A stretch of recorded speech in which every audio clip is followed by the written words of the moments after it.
already. The room is beautiful. They have people making mozzarella cheese outside. This is unbelievable.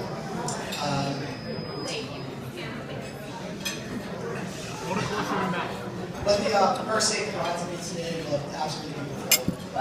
Only outshone by our flawless Clyde Harry. I'm sure everyone agrees today that today is a sad, sad day for single men everywhere, as another beauty leaves the animals. And I'm sure all the babies agree today too that today is passing by without much adorable. My name is Lee Miller. I'm Adam's best man and longest friend.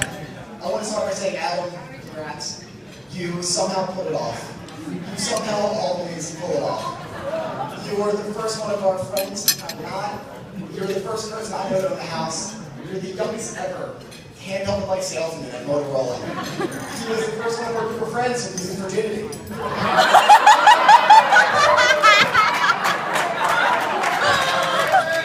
And after all of that, you somehow ended Harry. And Harry with Adam, you did okay. Well, for real, Adam, you look great today. Harry, you probably spent most of this week laying out his clothes. It looks like both his shirts are right-sided. He's only wearing one collared shirt. And I think I noticed dress shoes instead of the black Under Armour sneakers. So Harry, great job. You did really, really good at this. I've known Adam Weinstein since before we were born. Our moms, Amy and Missy, were best friends growing up. They grew up in Havertown together. And they moved to Rocky Hill together. My mom got pregnant and then forced Missy to get pregnant too. So that their kids could then grow up best friends just like they were. So I guess we'd say our friendship was predestined. When most people say that their best friend is their lifelong friend, they don't typically mean it literally. I have known Adam every single day of my life. We have spent almost every single day of our lives together. We're both pretty lucky, I think, to share this relationship. I know I'm incredibly fortunate and blessed to have someone like you as my best friend since day one, and I think you would say the same. Except for that time I threw you into a tree at Carson Valley, and gave you 10 stitches in your head, and you still have life on a scar. I was like, other than that, I think you're pretty lucky to have me in your life also. It's also funny, Adam and I have been very fortunate to have the same group of best friends since we were in elementary school. Because Adam was brought over Ruth's party together. Adam Butter, Al Teller, Matt Mandel, we've all been friends since day one. It's pretty amazing. We've all grown up together. We've pretty much done everything together. And it's not been easy. I don't know if you guys realize, we all grew up in Laughing Hill. It's pretty rough. I don't know if you guys realize how many Jewish mothers there are per square mile in Laughing Hill. But it's not a way to live. It's really not. But somehow we all got through it. And we've all kind of done backs. Except for really when we helped each other out with speeches, because none of them gave me a single suggestion here tonight. So I appreciate it, guys. You're welcome. One down. So speaking Adam, what can I say to you that not everyone in the room already knows? Everybody loves Weinstein. I've never met a single person that has met Weinstein and didn't come up to me afterwards and say, oh my god, dude, he's the funniest, best kid I've ever met. He's the most loyal friend I know, and most importantly, he shares the realest, deepest love I've ever seen with Harry, and vice versa. So, not really, since you guys already know this, I figured I'd share a quick couple stories that I think demonstrate some of the qualities about him. So Harry, this first one is for you. I know that from this you can see that you have nothing to worry about when it comes to Adam hanging out with your friends and family, and especially once he barely knows. Adam will make sure he gets to know them on a very, very, very personal and intimate level. So let's take a quick step back to University of Ireland. Adam and Harry just started hooking up. And some of the results yesterday, you guys remember what Adam looked like back in college with his afro? We're probably the same thoughts, and that's what the hell were you thinking?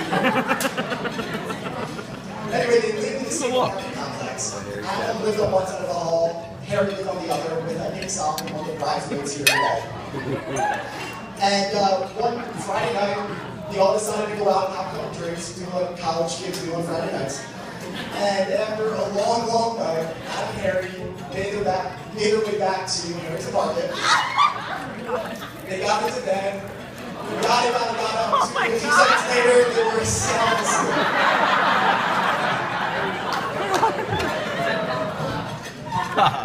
In the middle of the night, Adam pops up. He decides to go stroll out of Harry's room and down the hall into Nikki's room.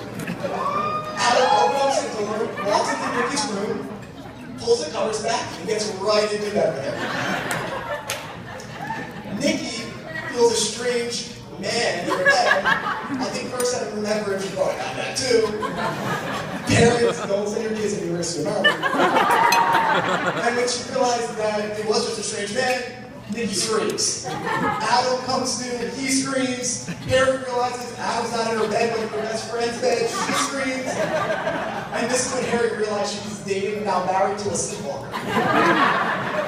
Our friend Dave Howard over here actually realized this a couple years later when he took Adam on a fishing trip to his house in Florida. They went fishing all day. They hit the staff pretty hard.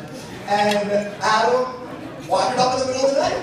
Only this time he strolled into Mr. and Mrs. Howard's room.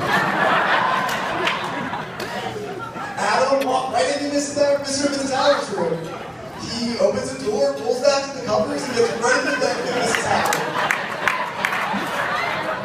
Mr. Howard, who was also a former Israeli Olympic wrestler, was a little bit confused. When Mrs. Howard came to and realized that's not Mr. Howard in her bed, she screamed. Adam came to, he screamed, and that's when Gabe realized his buddy Adam was also the sleepwalker. As you can see, Harry, Adam is not afraid to get up close and personal with any of your friends or family, and would love to spend more time with them. I just recommend locking the door. And Harry, the one thing that you can count on is no matter what, Adam will always have your back, just like I've always had mine. One time back in high school, junior year, Adam and I took AP biology together. We had a teacher named Mrs. Tedesco. She was a brand new, young, pretty female teacher. And I decided I was going to ask her to the junior prom. That day, I got into class, and I went up to Miss Tedesco. I was trying to make my moves and ask her to prom. Adam saw me from the back of the room and saw that I was struggling big time. It was not going well. So Adam did the only thing that he knew how. He ran over to try to help me. He's like, hey, Miss Tedesco, you gotta go with me to the prom. You know what they say? The younger the berry, the sweeter the juice. To make a long story short, I took Joel Yeskin to the junior prom, and Adam got 3 days of mutual suspension.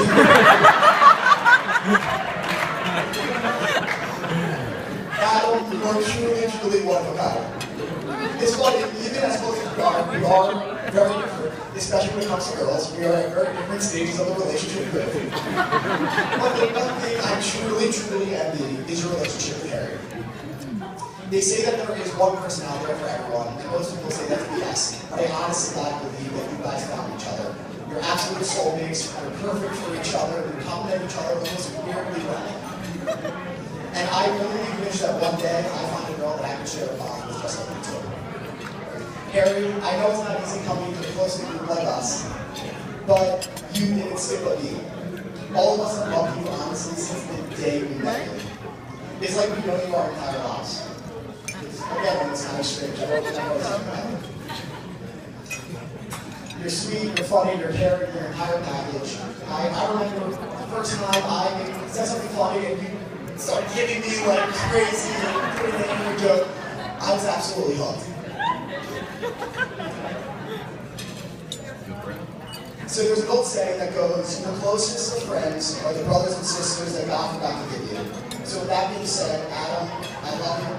I couldn't be more proud of your best man today. And there was no one happier than me to see you married to one of your dreams. I